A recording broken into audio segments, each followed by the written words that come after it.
In today's tutorial, I'm going to show you guys how to hide the display of the mouse pointer while typing on your Windows 11 device. So this should hopefully be a pretty straightforward process here, guys. And without further ado, let's go ahead and jump straight into it.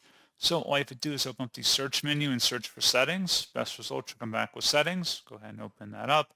On the left panel, select accessibility. And then on the right side, you want to scroll down underneath interaction and select where it says mouse. And then there should be something that says hide pointer while typing. Toggle this on or off depending on your preference, and that's all you have to do. So pretty straightforward process, guys. And as always, thank you for watching. I do hope that was able to help you out, and I do look forward to catching you all in the next tutorial. Goodbye.